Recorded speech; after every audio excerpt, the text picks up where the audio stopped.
No problem, no problem. All right, now we're going.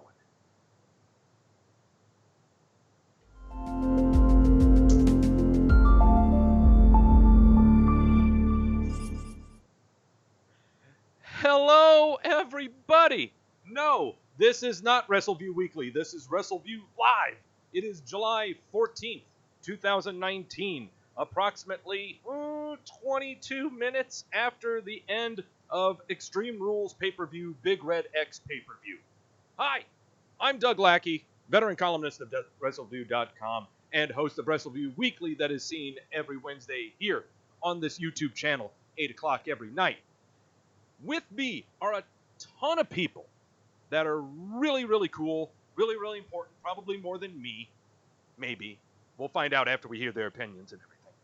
To talk about the Extreme Rules pay-per-view. Before I intro in them, I'm going to get a grasp on my grammar and tell everyone in the chat room that you're in there and you're saying hi. Hayden, Jamel, Quentin, Daniel, Jeremy, Ed. I saw Batman in the chat room. Who else is in the chat room? Say who you are right now. If you don't do it right now, it's your own damn fault. All right, with me, the recapper for Extreme Rules. Yes, Tim, I see you now. Shifty. Okay, that's great. With me is the guy who recapped this very pay-per-view for Wrestleview.com. His name is Roy Nemer. Roy, how are you? Doug, everyone in the chat, hello. I'm doing okay considering I just covered about 4 to 5 hours of wrestling and a shit ton of matches. Doing well, all things considered. I was about to say, we're going to have more people on here as guests, and I bet a lot of them are just going to say, boo fucking who. But, okay.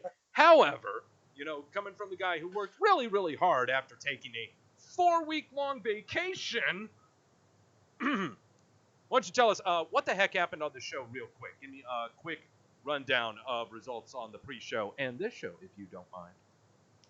Yes, I'm going to let the vacation comment just slide for a little bit, at least for now. Oh, you're good. Pre-show, we had 2 matches. First one was Shinsuke Nakamura winning the Intercontinental title, defeating Finn Balor on the freaking pre-show. You'd think that'd make the main show. Didn't happen. Other one was Drew Gulak retaining his Cruiserweight title against Tony Nese, if I'm not mistaken. Nese? I think that's how you pronounce his name. Sorry, I don't really watch 205. Other than that, on the main show, on the main card, we had The Undertaker returning for I don't know how many times after a supposed retirement, along with Roman Reigns, defeating Shane McMahon and Drew McIntyre. Pretty fun match, pretty good opener. After that, we had the Revivals against the Usos for the Raw Tag Team titles. Revival retaining that one as well. So back-to-back tag team matches to open the show. Sorry, I'm just looking at the laptop to get what's what. After that, we had a very good match. My opinion, prior to the event, I thought it would be match of the night, which was Cesaro against Alistair Black. What a match. Very, very stiff match, very physical match. Alistair Black getting the win after being away for more than a 4-week vacation. Yes. Good on him. Yeah, so that was good. It was a fun match. After that, we had the first kind of match of the night, which was the 2-on-1 handicap match for the SmackDown Women's title. Nikki Cross and Alexa Bliss losing to Bayley in a 2-on-1 handicap match. Kind of a whatever match. Bayley retains. All is fine with that division. Then we had a last man standing match. And the people who will be on later in the show will probably have a lot to say about that one because there was a certain tweet about it. We had Braun Strowman defeating Bobby Lashley. A pretty good match, physical match, something you'd expect from 2 big guys all over the arena, woke the crowd up, all good. Then we had another tag team match. Daniel Bryan and Rowan losing their SmackDown tag team titles against the New Day and also Heavy Machinery in the match. So the New Day now a 6-time tag team champions for them, for Xavier Woods and Big E. Up next was the United States Championship. AJ Styles defeating Ricochet. Very fun match. Maybe just possibly dragged on a little bit near the end, but a very, very fun match. Ricochet came off looking very strong in that one, despite the fact that he was on the losing end. After that, we had Kevin Owens defeating Dolph Ziggler in, I want to say, about 13 to 14 seconds. I if I'm not mistaken, I lasted even longer than my first time in bed. That's a bad one. So Kevin Owens getting the fast victory on that one. Then we had a much longer match. Kofi Kingston defeating Samoa Joe for the I was gonna say the SmackDown title, but for the WWE title. Pretty good one in that one as well. Samoa Joe coming off strong, just like Ricochet, despite being on the losing end. And finally, last but not least, we had, and I have to read this out, we had the WWE Universal Raw Women's Championship Winners Take All Extreme Rules match. Seth Rollins and Becky Lynch, as champions, the power couple, taking on Baron Corbin and Lacey Evans. Crowd was kind of in and out of that one, at least on television.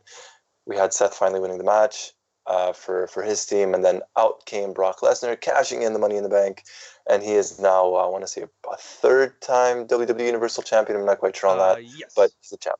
Yes, there you go, third time. So third time is a charm for Mr. Lesnar, and that closed the show.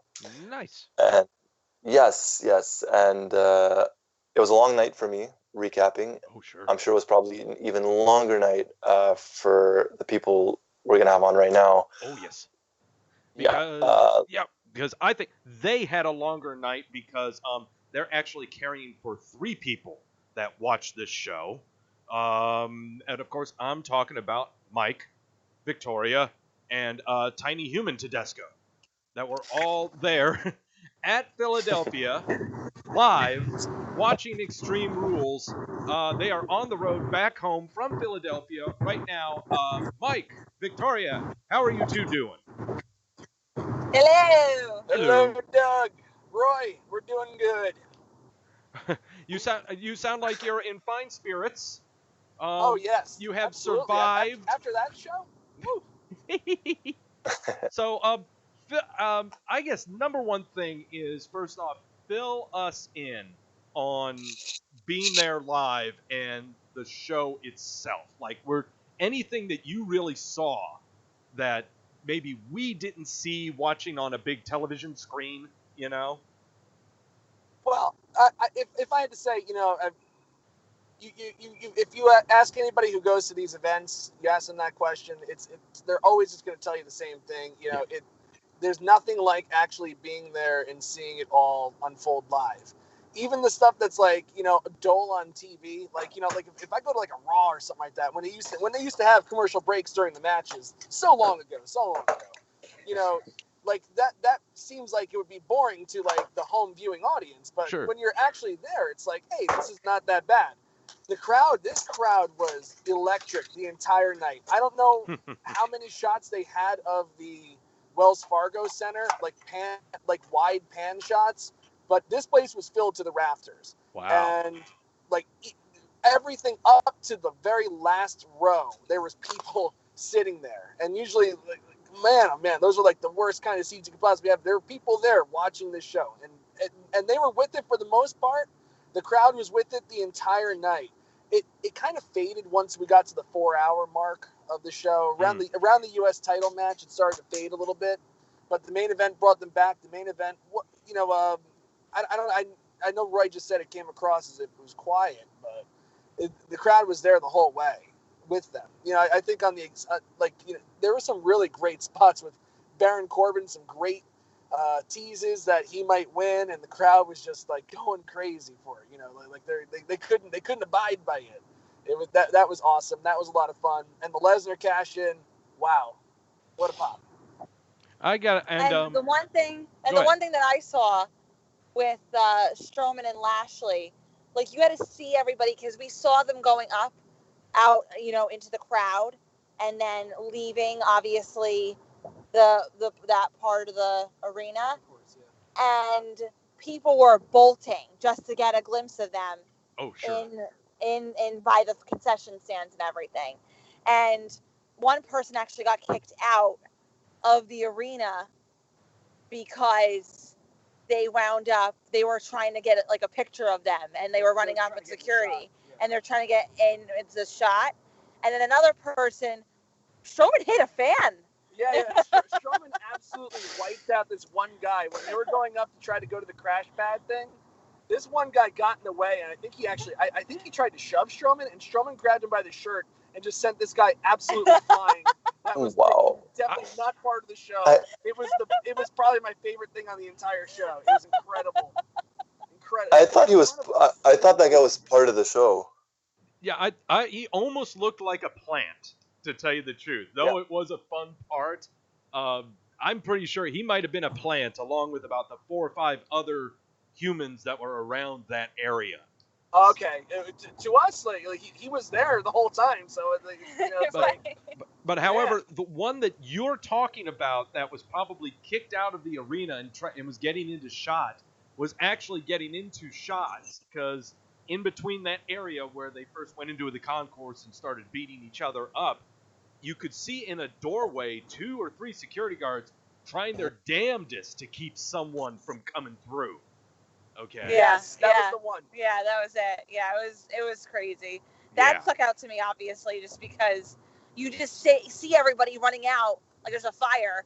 You know, people are like, we're going, and like, you know, people are running over us, and I'm like, oh my gosh, Mike, protect me, please. Well, that's the thing.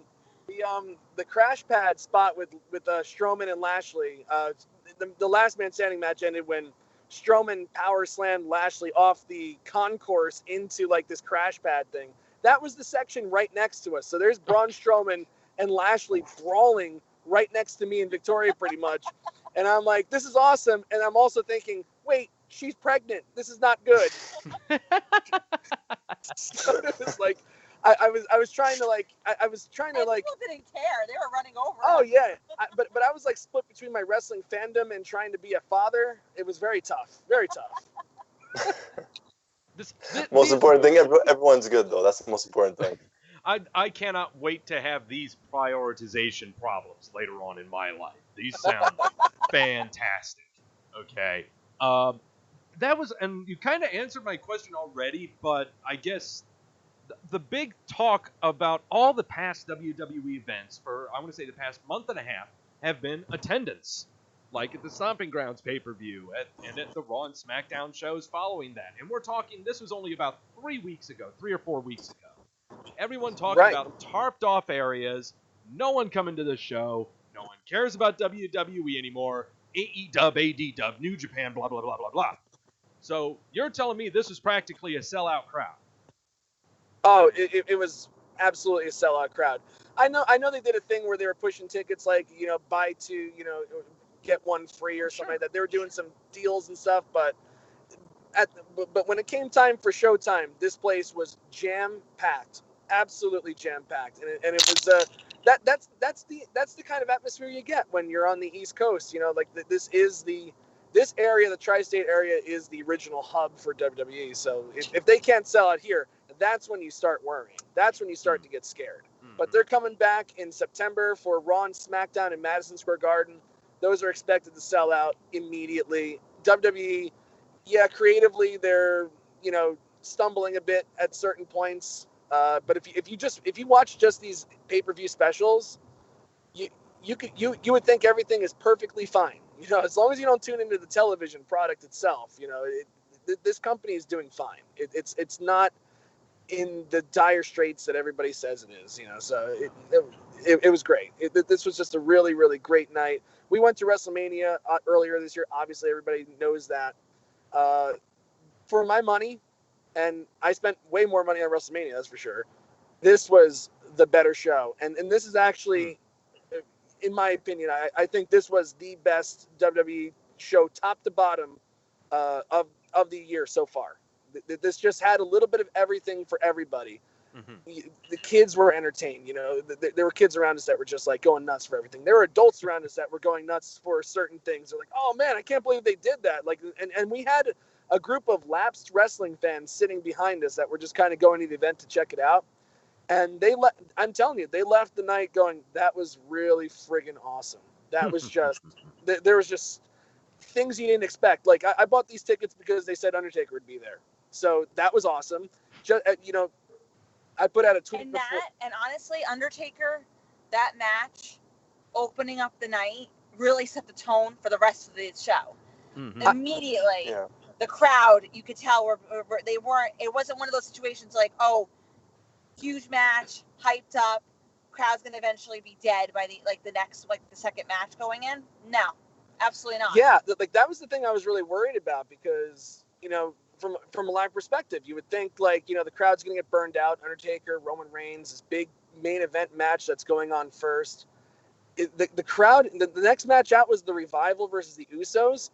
And yeah, they were a little quiet in the beginning, but the crowd was alive for that finish. And that was another great match too.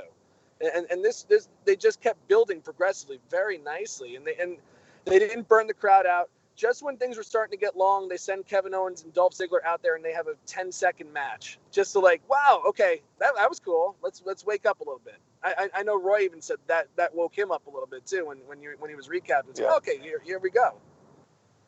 So it was just a blast. But, like, seeing Undertaker, even though he was wearing my dad's beach T-shirt for whatever reason, was you know, he was at my first WWE show that I went to in 2001. And I've been to well over 60 shows since then and 20 pay-per-views, I think. He's still there. Just when you think you've seen him live for the last time, here he is again, you know, and it's just such a cool experience. There's nothing like it. You know, like, I watched the AEW show last night. I enjoyed it, but you know what? There's nothing more professional wrestling to me than watching The Undertaker make his entrance, come down the aisle, do a couple tombstones, and this was just a blast. It literally had something for everybody. Lapsed fans, kids, hardcore fans, you name it. Mm-hmm. No, it definitely sounds like, like you said, it's for all ages, and it would definitely take advantage of those that have lapsed away from the product, but at the same time, roping them in. Like, yours is a prime example of where, you know, when you sit down and you've got all assortment of different fans around you, you know, from all ages, both genders, that have been with the company, watching it for a while, that haven't been with it, or have never seen it. You know, exactly. Yeah, this definitely was, a show that could rope everyone in, that would baptize everyone into this cult that we're in right now. Yes, exactly. You know? And you know, it's really refreshing sometimes to go to the shows and be a part of that experience, because you know as well as I do, you know, when we do this, we kind of live in a bubble, and we you know, I love everybody in the chat room, but it's not the same as, like, being there and actually talking to the casual fan. We can always hypothesize on, you know, what the casual fan might want to see and this and that, but until you sit amongst them and actually talk to them, you really don't know. That's right. And it's true. It's a cool learning experience for what we do. And the weird thing is that it is very regional at the same time. I mean, I'm sure, Roy, when you go to a show in Canada, the fans that you'll have around you, and, you know, it's an assortment of fans, just like how Mike and Victoria were sitting with. But I'm not sure, like, do you think there's a difference in enthusiasm and with regions and stuff? I mean, and also spark levels. I mean, that's what I always kind of wonder about is, like, is the wrestling crowd that I'm going into, that's a casual WWE crowd in Philadelphia that Mike and Victoria went to, going to be the same as the one that I would go to in your neck of the woods? No, I think it does vary from one city to another, from one market to another. Montreal crowd is casual or not casual fans are always going to be loud, no matter what. You know, they're always going to be loud. The New York ones, the Philly ones, Boston ones are always going to be into it. You know, it's that Northeast, it's that territory, it's the WWE territory. Some are more, probably marks or smarks than others. I think it does vary one location to another. On behalf of Montreal, I'll just say we're a fucking loud crowd. Okay. They're a very, very loud crowd. I've been to shows in Ottawa, one in Toronto. They're loud as well, but it's different. Ones in Toronto will try and take over the show itself, you know, right, with the fuck you chants and this and that. Whereas Montreal will just be loud. So I think it does vary from one location to another. And I can only say from my perspective, being in Charlotte, and you would think is an historically accurate city where everyone knows their wrestling. Well, you know, we know our wrestling so much that we know when to cheer. We are not that loud, okay? And I'm not saying we're too smart for our own good. That's not the point. If we had Undertaker show up in our town, we'd go nuts. Ric Flair shows up every time. He goes grocery shopping. Yay, we go nuts, okay? But if you were to give us a show like this one, in Charlotte, I'm not sure if it would get as loud of a pop as it got in Philly, I guess is what I'm trying to get to. It's awesome how they booked this and how they arranged the matches, but this was perfectly tailor-made for a Northeast region to get the pops that it got. If this were in Charlotte, I really got a feeling they would have put this Undertaker, Roman Reigns, Drew McIntyre, Shane McMahon match way later on. Way later on. So that's just how it looks from me. But Mike, Victoria, you guys sound like you had a hell of a time. We did. My voice is absolutely hoarse. I loved everything about it. And you know, the kicker was like I said, I bought the tickets because they said the Undertaker was going to be there. The next week Paul Heyman comes out and says, "Oh, I guarantee," or am I lying or am I telling the truth? It's like, if I was like, oh, I even said on Post Raw, I go, Brock Lesnar's probably not going to show up, and if he does show up, he'll probably just come out and smirk, and that'll be the end of it. I wouldn't be disappointed if he was there or not. And on this show, they absolutely over-delivered. Brock Lesnar coming out, cashing in Money in the Bank, that's over-delivering on what they gave you. It's incredible. Mm-hmm. Yeah, no, I had the same take. I mean, I expected to have a good time. I always have a good time when we go to these things, but just the level of extremity and Extreme Rules, for everything.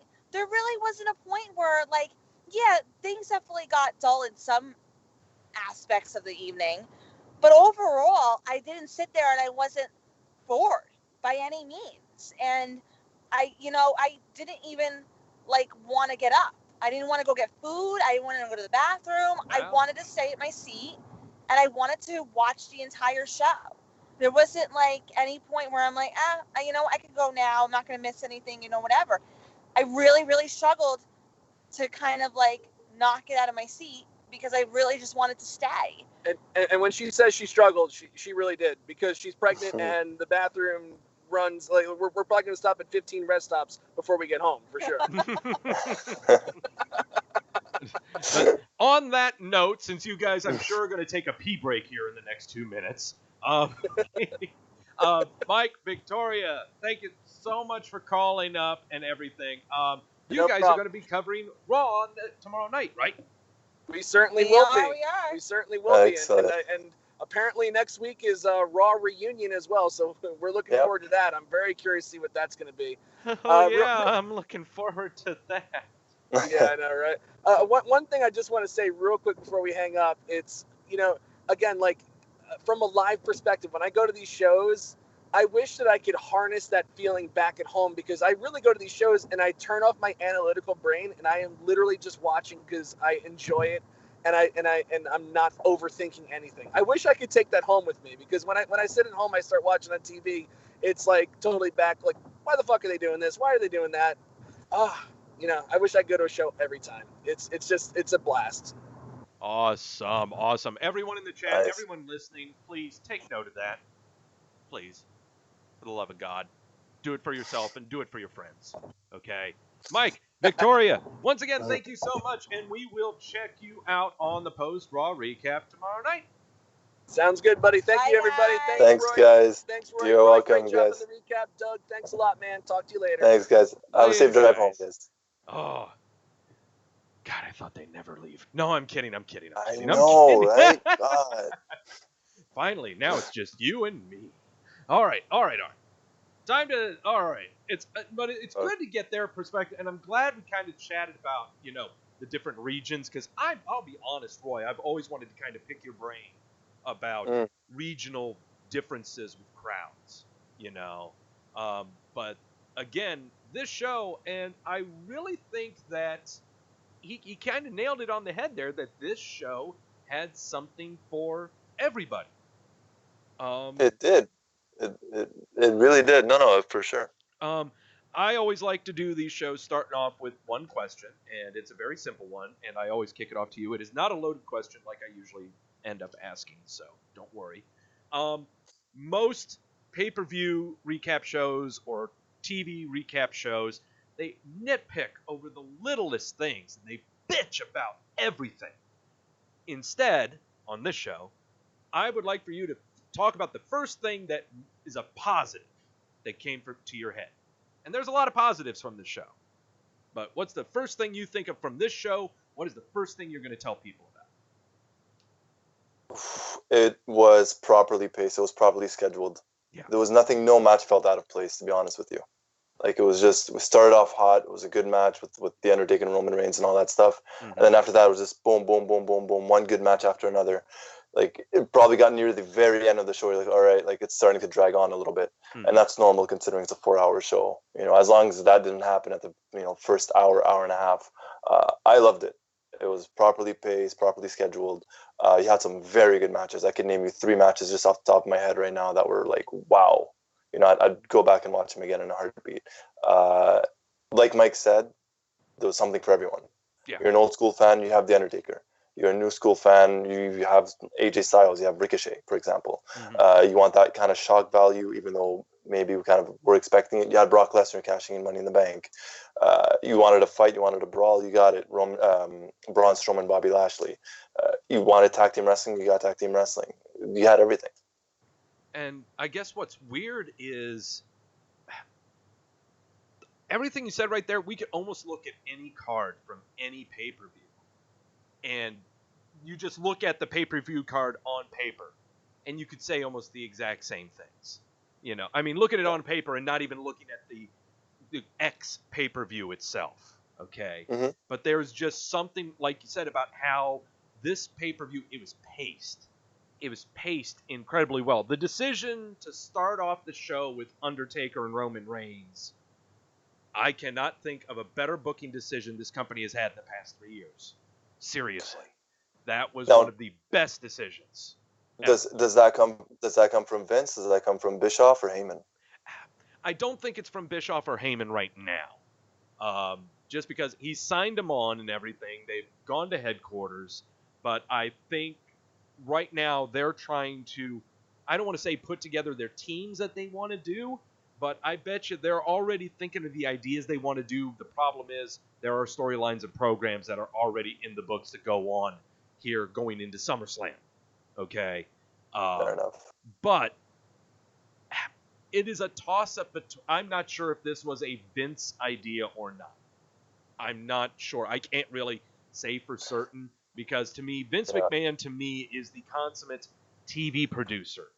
He is a TV writer. He likes to produce television shows. This, though, is not a television show, what he does with pay-per-views. There's not a lot of scripts. There's not a lot of storytelling. There's not a lot of microphone time. This is all the stuff that's in the ring, kind of stuff that brought you money in the first place in the 1980s, 90s and stuff. But hey, who am I to judge? I've never run a 50-year-old company and made billions of dollars. I'm not questioning anything that they do. However, pay-per-views are much more different to direct and produce than Raw or SmackDown. Just because, for one, you've got total control of all the time that's on your network. They could have easily ended this pay-per-view a half hour early if they wanted to. Sure. Okay. They didn't have to have Dolph Ziggler and Kevin Owens on there. They could have easily have shortened the Lashley Strowman match. There's a lot of things that could have been altered, but they didn't just because they had the freedom to. But Vince McMahon, I think, didn't really have much of. I think this was already in the books and in the cards on how this was going to be laid out. Is what I'm trying to get to. Anything that was done on a Vince McMahon fly-like mode where that's good shit that he likes to say, it might have been in the form of Kevin Owens and Dolph Ziggler, is what I keep thinking of. Didn't necessarily have to have that on the show, but they had space and they threw it up there anyway. The 3 matches that you liked, I want to say, I'm just going to take some guesses. One of them was Cesaro and Black. Correct. Yeah. The other one, right, Revival and Usos. Correct. Okay. And the third one, oh gosh. I kind of want to say, was it AJ and Ricochet? 3 out of 3. Go Damn. Play the lottery, Doug. Wow. Go play the dang. lottery. Okay. Because I'm going to be honest, I'm in a great mood right now because on my pay-per-view predictions, I went 8-2 And it's Oof. going to be another tequila-free show. Yes. So, guys, tune in this week. We're doing scotch this week. Okay. There you go. The good stuff. The good stuff. The good stuff. I really want to pick your brain about those three matches. Yeah. It's okay. So let's go and start off with the Cesaro Alistair Black match. This match, first off, was only announced last week. Okay, when it was revealed that, Cesaro left a flaming bag of dog poop on Alistair Black's porch, and he's pissed off. He wants to know who did it, and Cesaro fessed up. And the promos have been really weird. Was really weird between those two. I'm going to fight you. Yes, I want to fight you. Okay, well, you guys go ahead and fight. That sounds fun. This was so hyped up to be an incredible match. And I think it was just hyped up from those that were expecting. I don't really know. Why was the hype so big? I guess is what I'm trying to figure out. Okay, I know what Cesaro does. I know what Black does. But what's the hype about, though? Is it... I don't know. I think it had nothing to do with the past. Like, for example, obviously, we joked about it. I was on vacation for 4 weeks. Right. So I didn't know what was going on with Alistair Black. Like, before I left, he was still cutting those promos in the dark room and talking all that stuff. So when I came back on Monday, I'm watching SmackDown, I'm covering SmackDown, and I see, someone knocked on his door, whatever. It ended up being Cesaro. And right away, I'm like, oh, shit, that's going to be a fucking good match. Yeah. To answer your question as to the why, just because they're both similar in the sense of they're both big guys, they're both incredibly agile for their size, they're both very stiff workers, hard workers, good workers, and I can't remember the last time Cesaro faced someone like Alistair Black. I'll be honest, I didn't really watch much of Alistair Black when he was in NXT, and when he made the jump to Raw and SmackDown, he was tag teamed with Ricochet. Yeah. Yet he was still good in the ring. You could tell talent when you see it. So in my head, I'm like, shit, Cesaro's sort of getting this push. He's always been good in the ring. Alistair Black is slowly becoming one of my favorites. And I'm like, fuck yeah, man, let's just get it on. Let's get that match going, see how it goes. And I'll compare, for example, them with Andrade type of thing, Right. Andrade, I think, is a similar style to them. I think he would have a fucking amazing-ass match against Cesaro or Alistair Black. But as for this match, it was just, you could just kind of tell, like, damn, this is going to be a fucking good match. Kind of like all those years ago, if you were to watch, Brett versus Shawn or AJ versus Daniel Bryan, to be a bit more recent.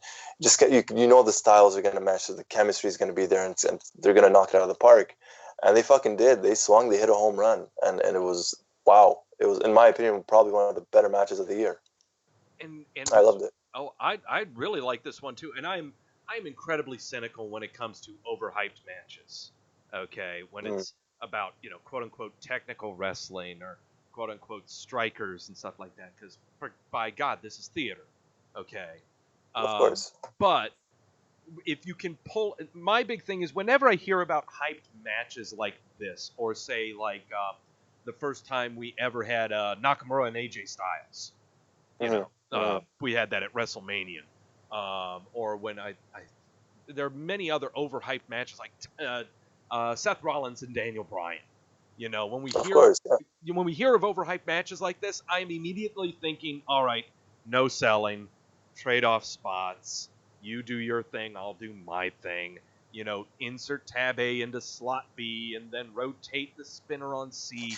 You get your match, okay? With no psychology, no storytelling in it, is just doing moves for the sake of moves and satisfying the palates of everyone else who's been saying that this was going to be a really awesome match, hence the hype. Yeah. That was not this match. This match told a story. It told the story of Black constantly attacking Cesaro's leg. And Cesaro could not do the moves that he wanted to later on in the match, which is honestly how you tell a match. That's how you do storytelling in wrestling matches. Cesaro going to the second time to do the springboard corkscrew uppercut, and he gets caught. It's storytelling. That's what you do. If you try it 2 or 3 times, you're going to get caught. That's how wrestling is. And this was a great match in the form of the storytelling. Cesaro poking fun at Alistair Black for the Indian-style sitting. And then Alistair Black getting his comeuppance with the GIF that I'm showing up in the chat room right now. This was a fun match. Really, really fun one. Amazing to think that they have met before in the ring just as tag teams. When it was the Bar versus Black and Ricochet. But still, the one thing that was kind of prodding at me when this match was announced was that either this match was going to be a wham bam thank you ma'am, and then we might get this carrying over to maybe 2 or 3 more matches, or this is going to be a long slog and we might see these two again as a tag team. Because oh God, no. That's the thing. I'm really curious about how these two are going to be on their separate shows. Alistair Black has been in a dark room wanting someone to fight him for a month and a half. Okay, this is his first match he's had since WrestleMania, practically. Cesaro has been having fantastic matches with Ricochet on Monday Night Raw. But after that, 2 or 3 weeks battling No Way Jose and his conga line, there's right now nothing for him. So it seems right now these two are in potential limbo right now, though things may change later down the line. But we'll see. This is Fantasy Booking 101. All pro wrestling fans do this. Don't have a cow. Okay? It's okay. Usos Revival. I gotta talk about Usos and Revival. I love me Usos and Revival in any match. I don't care how many times anyone complains about them having a match together. It is awesome every time it happens. Okay? Seriously. But you brought it up before, like there was something about this match where it kind of dragged a little bit, but then picked up, is what it seemed to be. Especially, it did. And then it just picked up for some reason. Yeah, at one point you felt like, I don't know if it was the crowd or whatnot, although the crowd was pretty hot, throughout the entire match. At one point you just kind of felt like, okay, they're slowing down just a little bit. Maybe they were just catching their breath. I don't know. But fucking hell did that shit deliver. Oh, yeah. They fucking delivered. And in my opinion, I've been saying it for a while, at least on when they were on SmackDown. I was going to say the New Day. The Usos have been carrying that tag team division, in my opinion. Yes. And they went up against everyone, against the Bar, against the New Day, whatever tag team they were, and the Revival they're the Revival. They're good. Maybe they're not the flashiest or anything like that, but they're more than capable of putting on a fucking good match. And when you watch the match, and I think it's Corey Graves, and he says, "Yeah, that's tag team wrestling. They're understanding each other and whatnot." And it's true, because a lot of the tag teams now, you watch them and you kind of, it's like, hey, they're together, but they don't work together, if that makes sense, Oh, really? Like the distraction from Dawson for Dawson, for whoever, like they'll help each other out, they'll do something. Mm-hmm. I think it adds to it, and hopefully this feud continues. I love the matches. I love the match. It's the tag team division. Unfortunately, it just gets thrown under the rug, and it gets completely ignored, be it on Raw or SmackDown, unfortunately. But I loved it. You had high flying, you had some solid, tag team maneuvers. You had everything. It was a very, very fun match, and I think it was Victoria that mentioned it. The worry of, after the opening match between The Undertaker and Roman Reigns against Shane and Drew McIntyre was, well, yeah, have fun coming up after that. Have fun succeeding that match, and they did. Oh yeah, they did. It was a very good match. I've thoroughly enjoyed it, and I hope we get another one at SummerSlam. There's what makes the Usos and Revival so good, and I'll be honest, sometimes I think tag team matches are much more fun than watching any singles match, honestly. Mm-hmm. It's for 2 reasons. One, the blind tags. I mean, the blind tags that they will throw in, at any time. And it's almost like, whenever you see a blind tag, it's almost like, I don't want to equate it to a finisher kick out, but it makes you pay attention. You're just watching the little tag match, and then suddenly you just see the guy tap the guy on the shoulder, or they're perching somewhere for a top rope spot or something. Then you see the hand come up, slap it. Oh, wait a minute. What's going on here? It grabs your attention. And the blind tags I really loved. They did not really do a lot of blind tags, and I'm an old fart. They did not do this many blind tags back 15 years ago. Okay, tag team wrestling did not have a lot of blind tags at all. But nor did they have either the second aspect. And the Usos, the New Day, Revival, they all perfected this. And this was the 3-count breakup. When count to a 2 and the partner bum rushes in to break up the count, man, they have got that down to a T. Okay, there's a reason why so many people hated John Cena as a Superman. It's because he was perfect at the timing of his kickouts. Okay, that's why they hated him. Okay, it's not because he kicked out of everything, but he was so good at kicking out and making it believable. Okay. Tag teams and breaking up the count is so much better than any finisher kick out right now, just because their timing of doing the breakup of the count is so much better. It's so much better. Xavier Woods breaking up the count between Big E and I think it was Rowan. I think is who it was. I'm trying to remember who the count was there. Let me see if I got it. It was either Otis or Big E or someone. But I know Big E was almost on the pin, and Xavier Woods broke it up.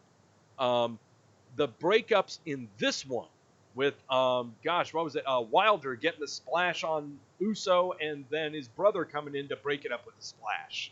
With the splash, yeah. Yeah. Fantastic stuff. Okay. This I just prefer tag team matches so much more. But for people to say, yes, the Usos are carrying a division, but the problem is, how many other tag teams are there on Raw right now? I brought this up last week. Usos, Revival, who else you got? I can't think of any. Yeah. I genuinely can't. 'Cause at the same time, I don't even know who the fuck is on Raw and who's on SmackDown. Well, right. And actually, it doesn't really matter because Wildcard... It doesn't matter. But we don't count to 4 anyway, so it doesn't matter. SmackDown. I mean, we saw 3 of them right there on their title match, and I think the only other team there is the B team over on SmackDown. Yeah. That's the only other one I can think of. Okay, I can name you some tag teams, but I don't know if they're really going to be doing anything. And I'm talking Ascension, AOP, Authors of Pain. Yeah. There are some tag teams out there that can happen. Okay, it's just, will it happen? Probably not. But we'll see. But until then, I'll watch Usos Revival every week. I don't care. They can trade off the titles and they can both become 25-time champions before the year is up. I don't care. It's fun. It is fun. Okay. Fully agree. Okay. Ricochet and AJ Styles, though, I gotta pick your brain about. Okay. Because this one, okay. All right. Sell me on AJ Styles Ricochet. Okay. Before I sell you on it, I'm gonna unsell it for a split second. I thought it went a little bit too long. Okay. Just a little tiny bit. What I liked from the very beginning, even before the bell rang, I think it was Gallows just attacking Ricochet right away. Mm-hmm. You have AJ Styles playing that heel. He has his backup for him, beating the crap out of Ricochet. All right, let's do this. And he calls him off and he attacks him. Match gets going. All right. In my opinion, the match itself was properly paced. I know I'm using that word around often today. Yeah. And no, it's not my freaking word of the day. It's happening. I thought it was properly paced. I thought at one point you really think like, oh crap, Ricochet's gonna win, and no, AJ's gonna win, and then you have like, oh shit, that last second kick out, and he kicked out, and he did this, and he did that. 2 workers that know how to work in the ring, fairly similar styles. That Styles clash off the second rope for whatever reason had me squealing just a little bit, like fuck that's because if that goes bad, already a Styles clash, if that goes wrong, it's terrible, especially off the top rope, off the second rope. And you had AJ playing that villain of, he had the club there, he had Gallows, he had Anderson there, and they did interfere. They interfered more than once, and Ricochet playing that baby face, never giving up type of guy, type of character, going after them, and no, I'm not gonna lose, I'm not gonna give up. And it wasn't overdone. It was your typical heel getting some help from his friends at ringside. and Ricochet, the babyface, kind of fighting back. Fortunately, I guess for me, I don't know for you, I don't think this feud is over. I don't think it's over. I think we'll probably get the payoff at SummerSlam. I just thought it was a fun match. I really nothing more, nothing less. It was just a fun match. Heel, face, champ is the face going up against the heel who's trying to cheat to win.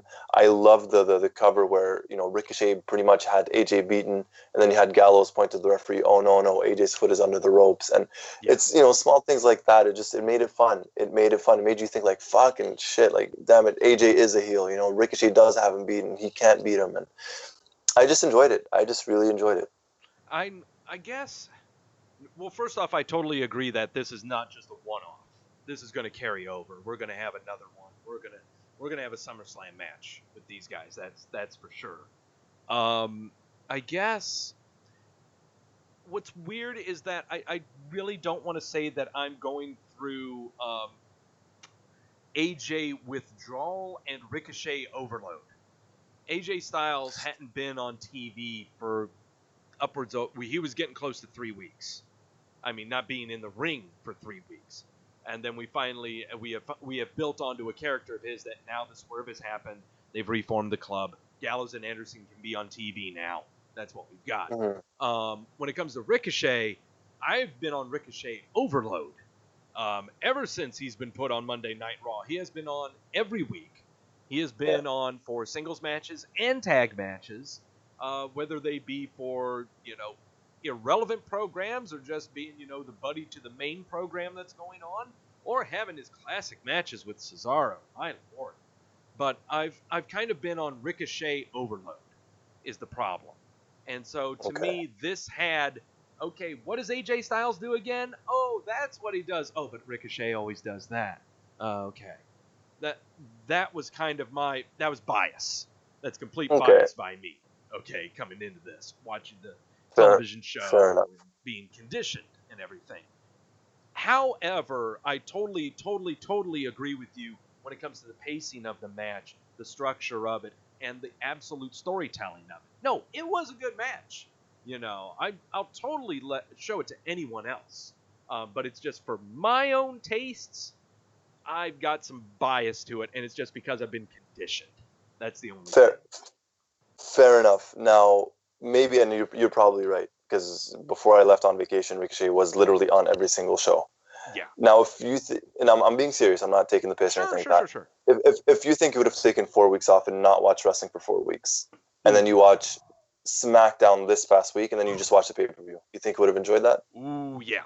Oh, yeah. If I had a month off, away from television, sure, I would have personally enjoyed it. I understand. Absolutely. Yeah. And that's probably why I enjoyed it much more than you did. Yeah, and I'll be honest, and that is kind of a discussion I really, really want to have, because I don't know if you've kind of noticed, but on our Facebook group with Wrestleview Media, and I've seen a lot of discussion over Twitter about a lot of people are choosing to take a break from the WWE product or walk away from it altogether for a considerable amount of time, and they may come back for SummerSlam. They may not come back until Royal Rumble or WrestleMania, but they still like to engage in the conversation and discussion about the wrestling product. Well, you have to understand how different opinions can come from the product when you have watched TV and when you haven't watched TV. There is a big difference between becoming just a pay-per-view viewer and being a consummate product viewer of watching the TV and the pay-per-view product. Is one better than the other? That depends on what your viewing tastes are. That depends on how much, quite frankly, how much you can stomach, how much you can tolerate, how much you plan on investing of your life into it. And when I mean life, I mean time is all I'm talking about. I'm not talking about love or romance or anything like that. If you are doing that, then you're taking stuff way too seriously here. Okay?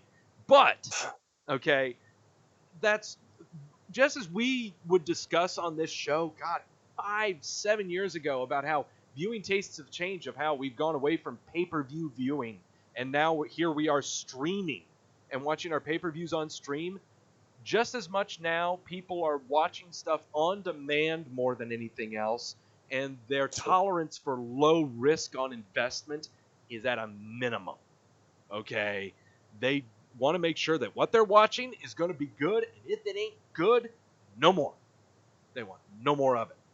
So that's why I can totally understand not watching the television product for a month and watching this AJ Styles Ricochet match. It's fantastic stuff. But if you're someone like me and has been watching the product on the regular, you're kind of preconditioned, So, but the thing is, that's not a bad thing, though. As long as I'm able to see my faults, that's good. As long as I'm able to understand the other opinion, that's awesome. Okay, believe me. That's why on Monday Night Raw's poll, we always have negative ratings because everyone watches Monday Night Raw. Why is the rating so high on SmackDown? Nobody watches No one watches SmackDown. Yeah, that's true. You even know the motto. Of course. I'm in the Wrestleview chat. I'm on Twitter. I know. No, for sure. I understand it. I get it. Literally every Tuesday, it's the official nobody watches SmackDown thread. And I'm like, but I watch SmackDown. I covered it. It's actually a good show. You guys should watch I've covered it too. I mean, it is the better wrestling show. It is. I'll tell you something. So for those who don't know, or maybe they do, or whatever, I'm Paul's younger brother. I'm Paul Nemer's younger brother. Yeah. And so I grew up watching wrestling my entire life from as the age of 3. So I'm born in 1990. So from 93 up until I want to say 2006, I did not miss a single SmackDown, a single Raw, single pay-per-view. I used to watch Sunday Night Heat, Shotgun Saturday Night, all that crap. I watched, like, we were obsessed. So I watched all that stuff from about 2006 till 2012 or 13. I just stopped watching. I don't know if it was a product or I got older. I don't know. Just something happened. I discovered girls. Who knows? Just stopped watching. Took a break. From 2004 till now, from 2014 or 2012 till now, essentially what I've been doing is I'll watch Raw in 30 minutes. I record it, fast forward, watch the segments, fast forward. So I'll watch Raw in 30 minutes. I'll watch all of SmackDown. SmackDown's 2 hours. It'll pass. I rarely watch NXT. If anything, I'll just watch the takeovers and I watch the pay-per-views. So my wrestling consumption, my weekly wrestling consumption is probably 2.5 hours. If there's a pay-per-view, 5.5 hours. Mm-hmm. It's not that bad. If I was conditioned to constantly watching it, like you and like many others, where you're watching Raw for 3 hours, SmackDown for 2, possibly NXT or Impact and AEW plus pay-per-views, I'm probably going to be a negative son of a gun as well. I mean, God, you want a great example. Take this weekend, for example. I mean, dear Lord, we had, what was it? We had the Evolve 10th anniversary show on the WWE Network. You had the AEW's Fight for Life is what it was? What? Fight for the Death, Fight for the Fallen. Fight for the Fallen. That's what it was. Fight for the Fallen was AEW's show. You had the G1 Climax going on with New Japan that was being aired. And then you had this pay-per-view going on. So understand that probably within this weekend, we had close to 16 to 20 hours of wrestling content from 4 to 5 different companies. Okay? Yeah. I actually started watching today some of the Evolve 10th anniversary show. And I kind of plan on going through bit by bit what happened this weekend while trying not to be... How is it so far? I'm going to be honest. It is confirming everything that I thought independent wrestling was 15 years ago. To where I really cannot tell the difference between any of these jokers. Their names sound the same to me. Their mannerisms and facial expressions sound the same to me. All that I can tell you from the Evolve show, and I haven't finished it yet, is I love me some Babatunde. Babatunde is a 6'10", 350-pound son of a bitch. Oh, he's the new Strowman. Oh, he's a good one. Oh, okay. He's the new Strowman. Okay. All right. There's a faction they've got on there called the Forgotten Ones, not the Forgotten Sons from NXT. They're very leader of the pack is very good on the mic, but I can't remember his name right now because that's how much he meant to me. Apparently, there's that. but I haven't watched the AEW show or parts of the G1 Climax yet. I'm putting that off right now. But still, there's so many ways you can take in wrestling right now. But the hardest and the most difficult part of it all right now is trying to, number one, maintain your sanity. But number two, trying to find a community to where the community is accepting enough for whatever viewing tastes you have, or how often that you watch it, whether it be just the pay-per-views and nothing else, whether it be just one company or three but not the other, or just liking wrestling for the sake of wrestling, and for whatever reason you have of watching it, it is accepted. You are not insulted or chastised or ostracized just because you don't like what everyone else likes, or you just don't get it. I'll give you an example. Like, it's very similar to the what you just mentioned in terms of finding a community and accepting what you're watching and liking what you're watching. I work in soccer, for example, and I watch more hours and more matches of soccer per week than I would like to admit. And whether it's my own viewing pleasure or work related, doesn't matter. So I'll watch it, and then what I would do is, while watching, I'll be on Twitter reading the comments. And after about a couple of months, I just found myself being more negative towards players, more negative towards teams. I'm like, what the fuck? Like, why is this going on? And then it kind of clicked. I'm like, but wait, I'm just gonna stay away from Twitter during matches, and that's what I did. Yeah. I turned off Twitter. I would watch the match. I'll go on, do whatever work I have to do, and that's it. I enjoyed it more. It's the same thing. If for example, I love the Ricochet AJ Styles match. All right, I loved it. If I'm on Twitter and my entire timeline, everyone I follow is just bashing the hell out of it, it's going to get me thinking, oh, yeah, you know what? Maybe it was a negative match. Turned a positive to a negative. You need to find that community, like you said. You need to find that thing of, hey, WWE is better than EAW. AEW is better than WWE. You don't need that shit. That you don't need. No. You really don't. And I watched, I want to say, more than half of the AEW show last night. I can't remember a single one of their names. I really can't, and it's nothing against them. It's just I couldn't. I don't know. That's not true. Wait, Sean Spears, which was Ty Dillinger. Oh yeah, Ty Dillinger. Yeah. Ty Dillinger. That's it. Everyone else, I don't know. I honestly do not know. So I was reading I was on Twitter during the event, and people are very positive or whatever. And then there were some people saying, yeah, it feels so organic and this and that. And then you had others saying, oh, why doesn't WWE do this? You had others saying, yeah, WWE did this 10 years ago. And like, fuck this. I closed it. I watched a bit of the show and then I left. You don't need it. You don't need it. No. People are always going to constantly bitch and complain about anything. And if it's something you care about, something you enjoy, and you're wasting hours watching, you don't need that stuff in your life. Just watch it and enjoy it, whatever makes you happy. And that's kind of what we try to achieve here with WrestleView. I mean, by God, Mike and Victoria at this show, they sound like that at the time of their life. Okay. Yeah. And I'll be honest, there have been times where I've covered SmackDown here. When you were on vacation, I covered SmackDown, and I've covered some other SmackDown shows and stuff.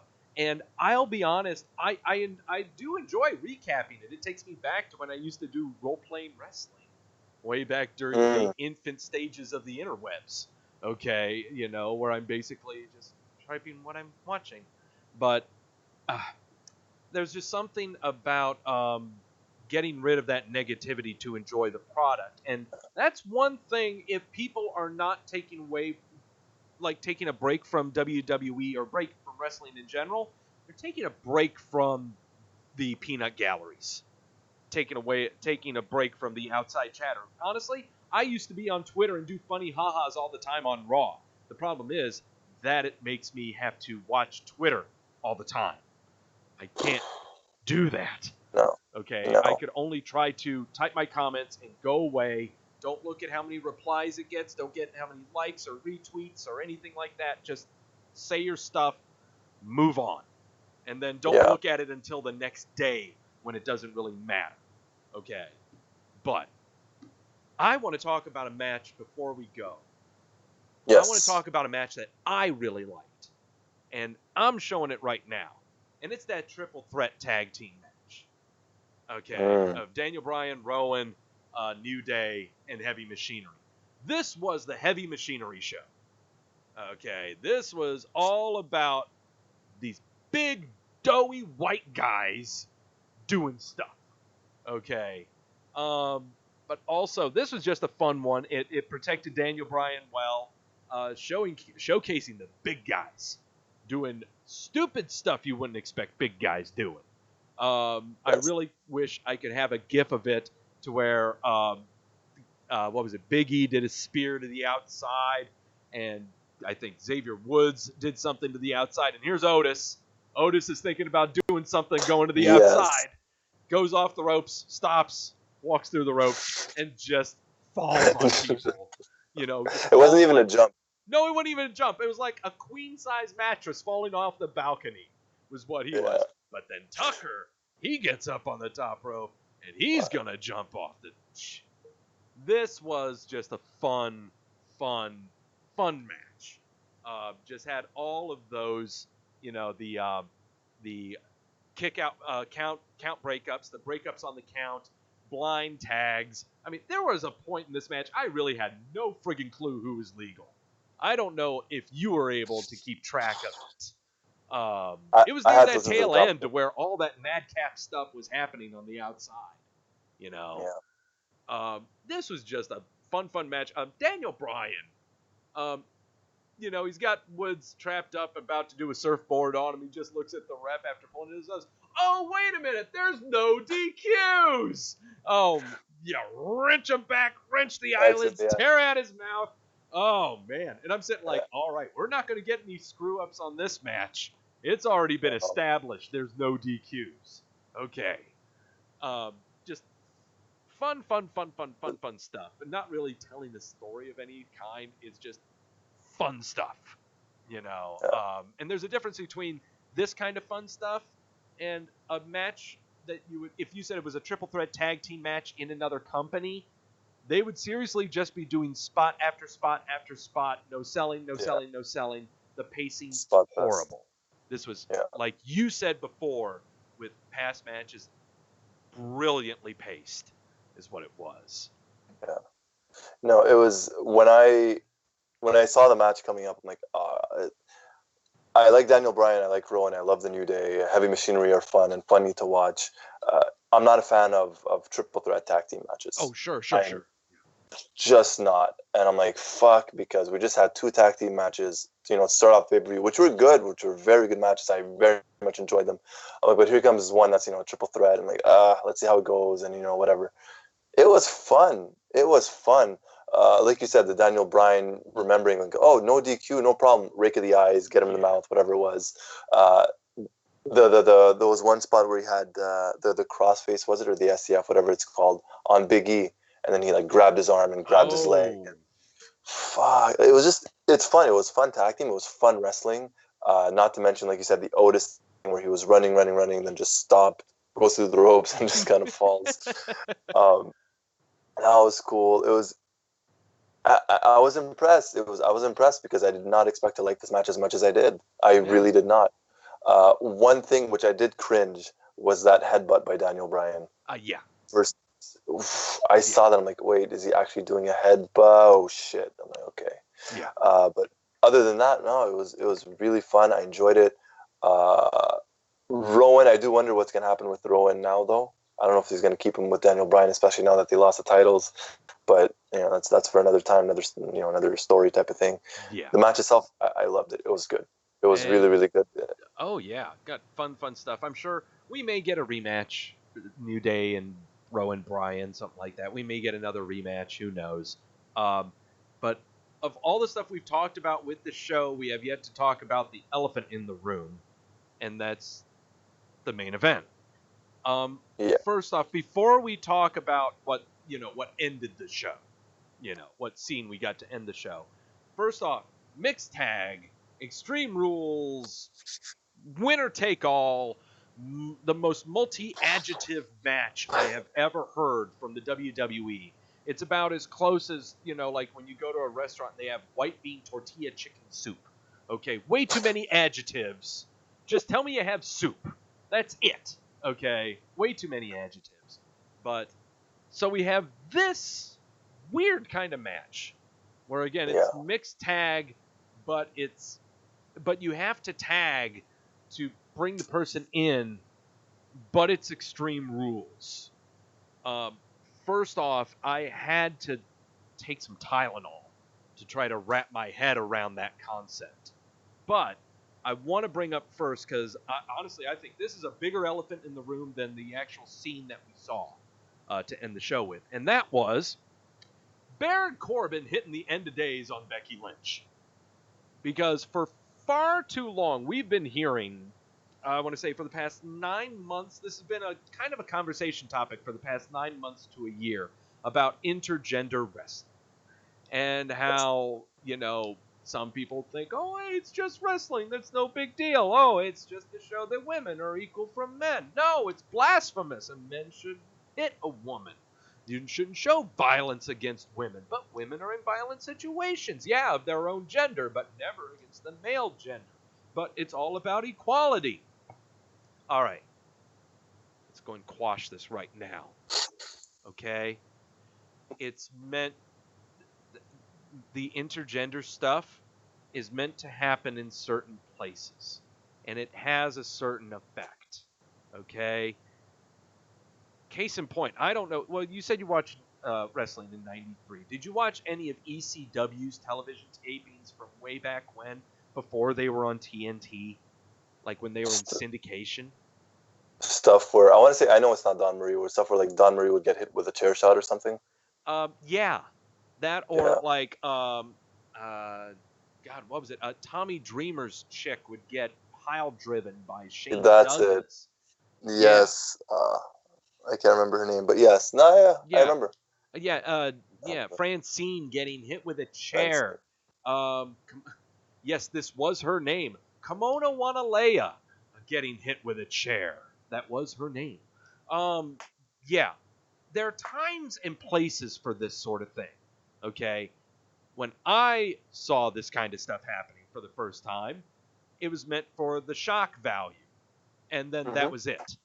Chair wrapped around the chick's head. She's got a concussion now. And that's all we do after that. There was no repercussion. There was no one coming to her aid, or that aid was already beaten down so much. Okay? Then you fast forward to the WWE, where Bubba Ray sends Mae Young through a table off the stage, and she's, 80 years old or something like that? Yeah. Whatever. Okay? But it was meant for the shock. It was meant for the shock value. Now we fast forward 15, close to, 15 years, I guess is a good way, 15 to 20 years. And now we are brought with the conversation of, should this intergender wrestling stuff be happening all the time?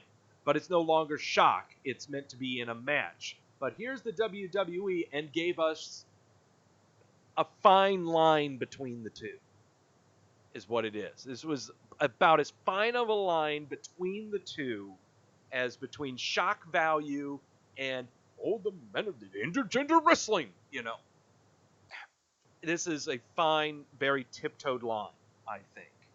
And it was done very, very well in the match. Don't get me wrong. The shock value of the end of days and Rollins going off the deep end. And that's how you end the match. Perfect. Perfectly well done. But I fear that people are going to look into this far more than what we're looking at. Yeah, it's...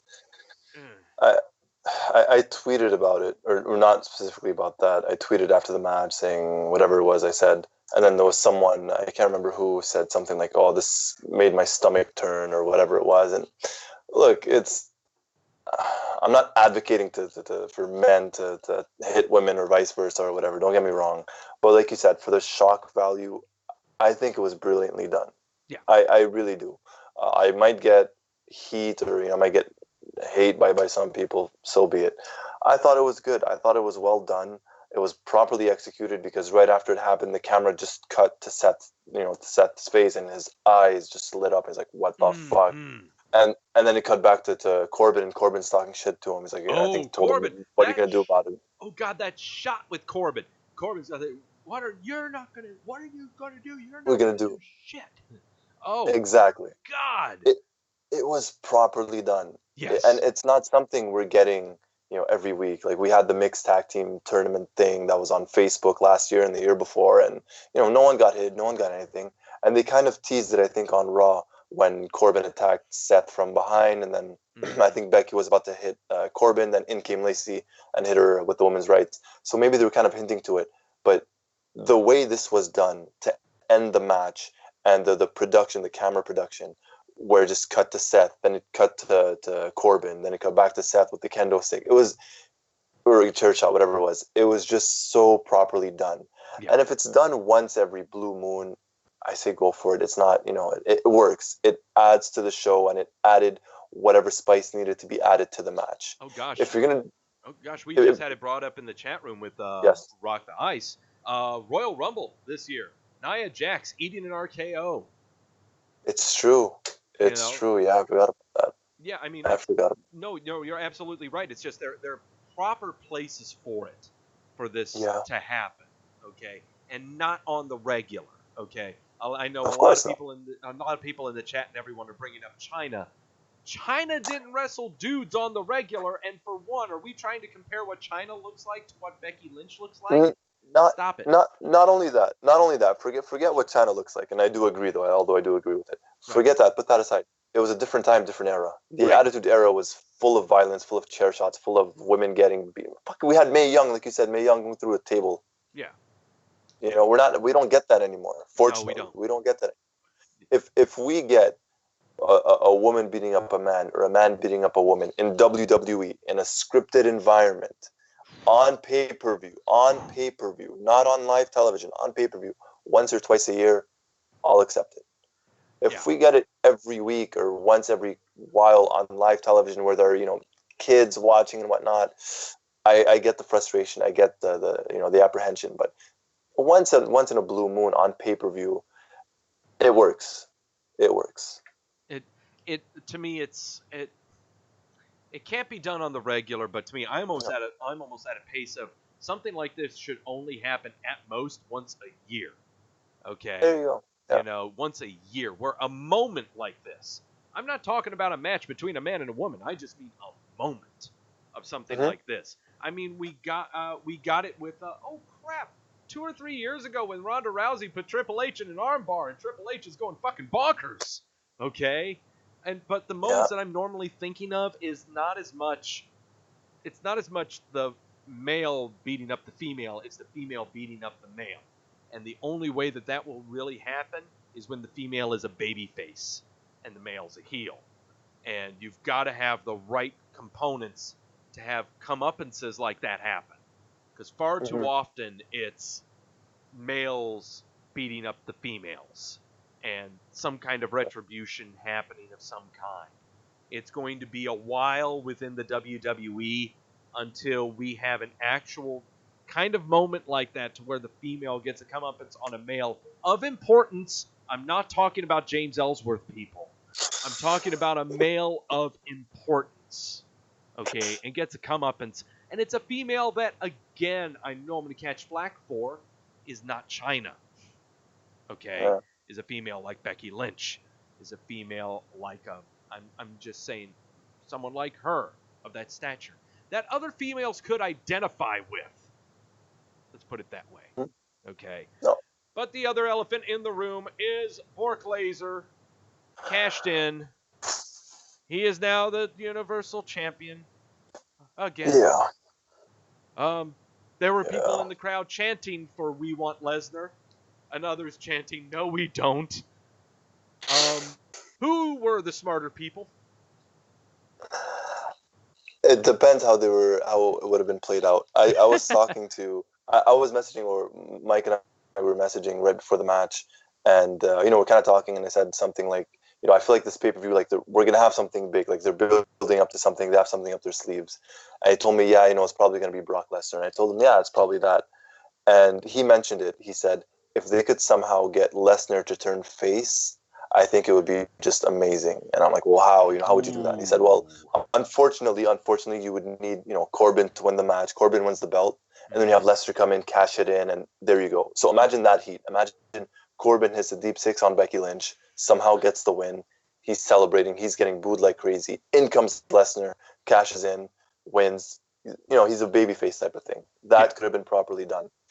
Instead, we're going back to January, February, March, right before WrestleMania. Yeah. Where Lesnar's the champ. Not many people are happy about it. And Rollins is kind of, probably going to chase a title at the very least at SummerSlam, likely, maybe, possibly until Survivor Series, if not further. Who knows? Especially because now Lesnar's likely not going back to the UFC. If they would have done the thing where Corbin wins and Lesnar cashes in, I think it could be a much better idea, or would have been a much better idea. Like, imagine Lesnar, this was Mike that mentioned, imagine Lesnar kind of parading with the title like a boombox type of thing, and like a babyface Lesnar, a fun character. Instead, now we're probably going to see Lesnar on TV once a month, once every 2 months, and Heyman kind of talking about it, and who knows? Who knows what's going to happen? He might end up losing the title at SummerSlam for all we know, and it's just going to be a 1 month thing. Am I for it? I don't know. Right now, I don't know. I'm undecided. To me, I'm kind of let down by the cash-in. I'm let down because, number one, I'm probably going to have to take a shot at tequila for it. I really was hoping that Lesnar would cash in at WrestleMania. I was hoping for a complete full circle of the whole Seth Rollins, Brock Lesnar, Roman Reigns / insert other person here drama, to where I really was kind of thinking that Lesnar has got it in for Rollins so bad because he was the jerk who ran in on WrestleMania and took Lesnar's title. He had Reigns beat. Okay, Rollins never pinned Lesnar for the title at WrestleMania. He pinned Roman Reigns. And so in my mind, I was thinking, well, here we go. A smart storyteller with a lot of forethought would go, I would have Lesnar getting his comeuppance at WrestleMania, doing it the same way that Seth Rollins did, but he fails. But the hate people would get. Oh, yeah. Or people, the hate on that. Wow, man. No, but I do agree, though. I do agree with what you mean about it, coming full circle, for sure. Yeah. But people would shit on that. Oh, they would. Oh, but, I can kind of understand this. At the same time, the Money in the Bank cash-in also, they had a golden opportunity to kind of use this to take advantage of the new Fox TV deal coming on SmackDown. Where, why not have him cash in on Kofi Kingston before or do it on the debut of SmackDown on Fox? To really get some people's attention to watch that show on Fox. That'll get some butts in the seats. Yeah, that'll get some butts in the seats. But this is what we got. Okay, are we getting more of Lesnar and Rollins? At least until SummerSlam. After that, who knows? We sure as hell know that Brock Lesnar is not going to go to Corpus Christi or Cedar Rapids anytime soon for an episode of Monday Night Raw. So we need to hope that they have learned their lesson from the last time Lesnar had the title. Have Heyman on television. Since Heyman's going to be there backstage on Raw, he's going to be there every week. Have him show up and remind everyone who's the asshole that's got the title. That's the problem. I agree, and to a certain extent, I was kind of hoping, like you, that Lesnar would eventually cash in on Kofi and be on SmackDown. Just because Lesnar on SmackDown, I think SmackDown could benefit much more by having Lesnar than Raw would. Oh yes. But if you think of it, there's no real reason for Lesnar storyline-wise to go after Kofi when his entire feud and his entire history revolves around Rollins. But it would have been probably very fun to see him on SmackDown, especially because they need it. SmackDown still feels like it needs that boost. Raw is the main show, and they hype it up as the main show. And now the main show is going back to not. I'm not complaining. I'm just saying what people are going to say. The main show is going back to not having a champion, at least not on a full-time basis.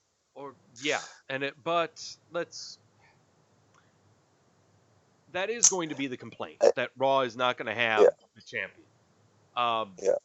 But what was their champion doing when he was on there? He was dating his girlfriend. There you go. It was with his girlfriend. Yeah, he had a girlfriend, is what he had. Yeah. Before that, and what's weird is that people don't remember he had a match with AJ Styles. That's how monumental he has been as champion. Okay? Yeah. So, I agree. Sorry. Don't know what to tell you. I agree. My main problem with this cash-in is that it could have been much better. Not that it could have been better. It could have been much better. They could have done it in a much better way. That's my only problem with this cash-in. Because, I think we all knew who was probably going to go after, Seth, be on Raw, not on SmackDown for Kofi. It just felt a little bit flat. You kind of saw it coming, which is not necessarily a bad thing. It's just a matter that it played out the way it played out. That's my main issue with this. Because Raw is now, we'll see what happens with Raw now. Who knows? If Seth gets the title back next month, this could all be a moot point at this, in a month's time. Yeah, it could. Let's go on over to the polls. We're going to do this. I'm giving Extreme Rules a thumbs up. Did you give it a thumbs up? Have you voted for it? What have you done? Oh, I gave it a thumbs up. I was the first one to vote for it. Oh, just like SmackDown. I posted and just clicked right away. Well, there you go. Because I've got the polls up right now. We got 10 hours left, 167 votes. 74% giving it a thumbs up right now. Okay, that's good. Yeah, that's 26% the thumbs down. Go fall asleep on some railroad tracks. Who cares about it? Two questions. Yes. I have two questions for you. Yes. First one's related to the poll. What are the reasons you could possibly give a thumbs down to this show? Oh, Brock Lesnar's champion. Okay, so now, if the entire show was shit, but the ending was good, do you give it a thumbs up? Oh God, I'd give it a thumbs up. Yeah. Okay, so it all revolves honestly, on how everyone only remembers the last thing that they saw. Fair enough. There can be no way that they are shitting on the show because the Drew Gulak Tony Nese match was not on the main card. Okay, they can't be shitting on this because Black Cesaro didn't main event. All right, that's why. And honestly, that's why Raw gets a lot of shit votes, is because of how bad the main event is, more than anything else. Probably. Yeah. That 3 hours does drag on. Yeah. Anyways, my second question to you, and maybe you may have realized it, I tweeted it out. Uh-oh. When they first aired the Extreme Rules video package at the very beginning, there was Sting's crow that they just showed for a split second. I don't know if you caught that or not. Uh-huh. That combined with the Dream Match video that WWE released, what was it, last week or a couple of weeks ago, involving The Undertaker and Sting. Uh-huh. Do you think there's a connection, or is that just a stupid coincidence? No, it's not coincidence. Nah. Not a coincidence. No. What they're just, I got $1. Saudi Arabia? Oh, I got $1. Oh, you almost got it. Come on, reach for it. You gotta grab it. Come on.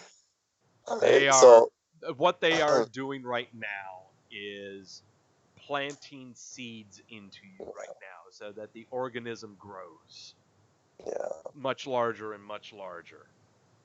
WrestleMania. Yeah. Not Saudi Arabia? Not Saudi Arabia? Well, it could Saudi Arabia.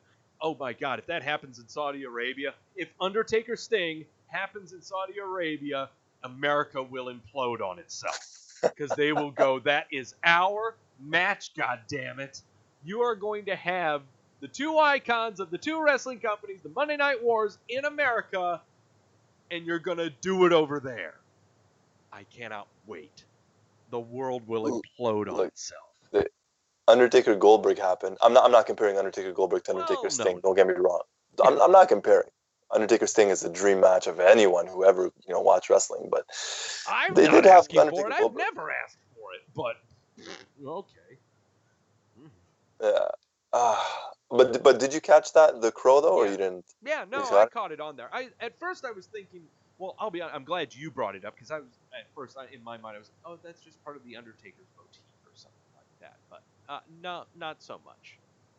Not so much now. My big thing is that they've been teasing this whole thing online. Why Undertaker Sting? Why can't it be something else? Couldn't you have it something else? Wouldn't you like to see Undertaker Hulk Hogan again? They only had one match ever. True. At Survivor Series. Yeah, why not give him a second match? There's so many other different ones they could do, but why that one? Well, there you go. That's what I'm. Yeah. All right. That's why I fear they're gonna have it in Saudi Arabia because that's where the money's at. But hopefully not. Hopefully not. Same here. God damn it, Roy, you're putting me to bed angry. That's gonna do it for the show. No, My job's done. No. We're not going to bed angry like that. No, we're not going to do that. No. All right. Thank you. All right. That's going to do it for the show. We got to cut it off here. Oh, because you have been talking wrestling and watching this show for now 6.5 hours now. You need to get to bed. Oh, and me, I need to get some more booze in me so that I can get tired enough to go to bed. Everyone, thank you so much for tuning in to the show. You can catch Roy Nemer's stuff. He reviews the SmackDown and things over on the Wrestleview page and stuff. He does a lot better job than I do. You can tell.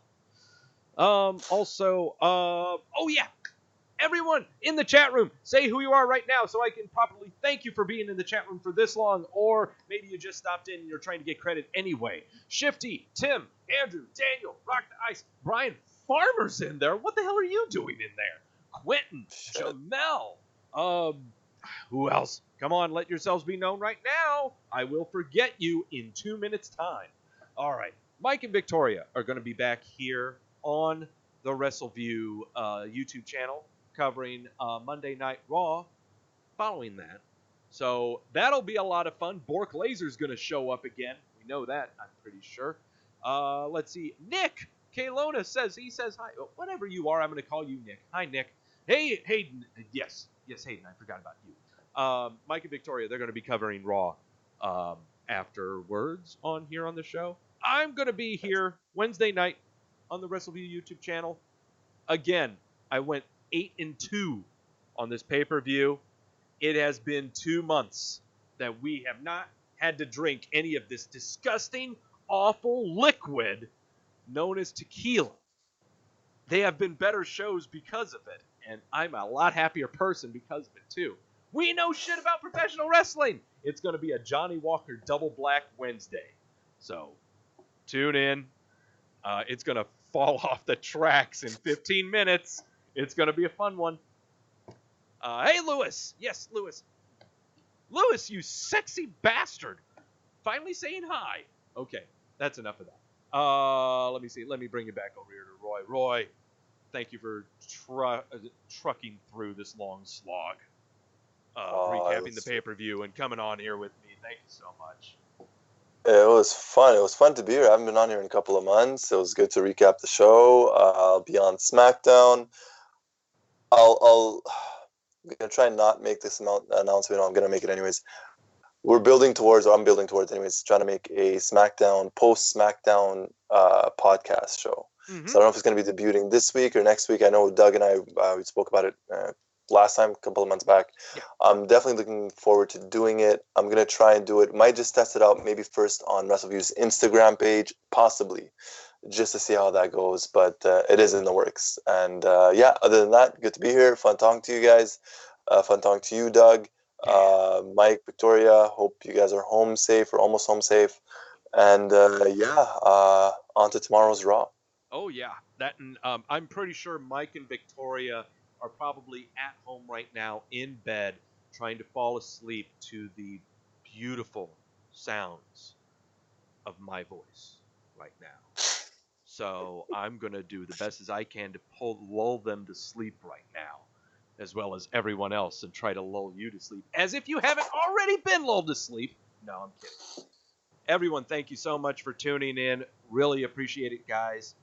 And as always, I always end my shows with, really great discussion about, being wrestling fans and knowing how to enjoy the product, who to enjoy it with, who to like it with, and how not to be an asshole. Please try not to be an asshole, everybody. And as always, know when you're being sold to.